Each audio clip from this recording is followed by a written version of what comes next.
기본적으로 마흔역 재판관 임명할 때와 좀 사정이 변경이 된 것이 일단은 고리 상태로 변경됐다는 것이 가장 큽니다. 혹시 사고일 경우에는 직무 복귀했을 때 대통령의 의존과 다른 결정이 이미 났다고 하게 되면 문제가 생길 수 있지 않겠습니까? 그런데 그럴 가능성이 제로가 됐기 때문에 그게 가장 큰 차이점이고, 헌법재판소 총 9명을 임명을 하는 부분에 있어서 사공화국 때 처음 유사한 규정이 도입됐어. 그때 박정희 대통령이 유신헌법 개정하면서 헌법위원회 체제였는데 9명을 다 자기가 임명한다. 그런데 3명은 국회 선출, 3명은 대법원장 지명, 3명은 대통령 임명, 이렇게 돼 있는데, 그 당시에도 대법원장 지명 3명과 국회 선출 3명에 대해서는 형식적 임명권이라고 다들 해석을 했었고, 국가 원수로서의 상징적 지위 때문에 그렇다라고 당시에 이해를 했었습니다. 그러면 국회 선출 3명과 대법원장 지명 3명에 대해서 국가 원수로서의 어떤 고도의 지위에서 상징적, 비록 실권은 없지만 상징적 지위에서 임명하는 것이었습니다. 그렇다면 권한 대행 체제에서 과연 그런 국가 원수로서의 자격을 비록 실권이 없다 하더라도 행사하는 것이 맞는지에 대한 논란이 있을 수 있는 반면에, 3명을 임명하는 것은 입법, 사법, 행정이 골고루 3분의 1씩 임명하는 것이기 때문에 그 부분에 대해서는 행정부의 수반으로서 임명한다고 보통 학계에서는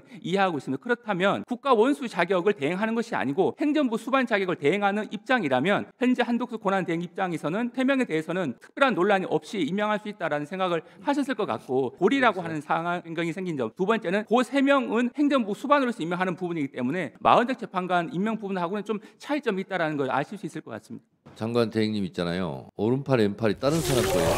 대통령은 여러 가지 지위를 갖습니다. 국가 원수의 지위도 있고 행정부 수반의 지위도 있고, 그리고 여러 가지 책무도 다양합니다. 아니 어떻게 한 사람이 맡고 있는 것을 요때는 요 역할을 하는 거고 요때는 요 역할을 하는 거고, 그런 게 어디 있습니까? 대통령은 그런 지위를 다 갖고 있는 거고, 그게 지금 다 파면된 거예요. 윤석열 전 대통령한테는 국가 원수 따로, 행정부 수반 따로, 국군 통수권자 따로, 대통령이 뭐 따로 국밥입니까? 대다수 헌법학자들은 소극적 현상 유지 의무만 해라, 이런 거예요. 성락인 교수, 서울대 총장 하신 분이 권한대행의 본질에 비추어 최소한의 소극적인 책임과 권리의 무게중심을 둬야 된다. 헌법재판소장과 헌법재판관, 대법원장과 대법원 등의 임명과 같이 사법권의 구성에 관한 권한은 권한대행의 권한 범위 밖이다. 김철수 교수는 권한대행은 다만 잠정적인 현상 유지에만 국한되고 정책의 전환이나 인사이동 등과 같은 현상 유지를 벗어나는 직무는 대행할 수 없다고 해야 할 것이다. 장영수 교수도 권한대행의 범위를 대통령의 권한과 똑같이 취급해서는 안 된다는 취지로 이렇게 다 써놨습니다. 권한대행의 헌법재판관 임명은 해서는 안 된다, 권한 바뀌다, 이렇게 여러 헌법학자들이 주장을 하고 있습니다. 법원행정처장께서는 이런 헌법학자들의 주장에 대해서는 어떻게 생각하십니까? 여러 견해들이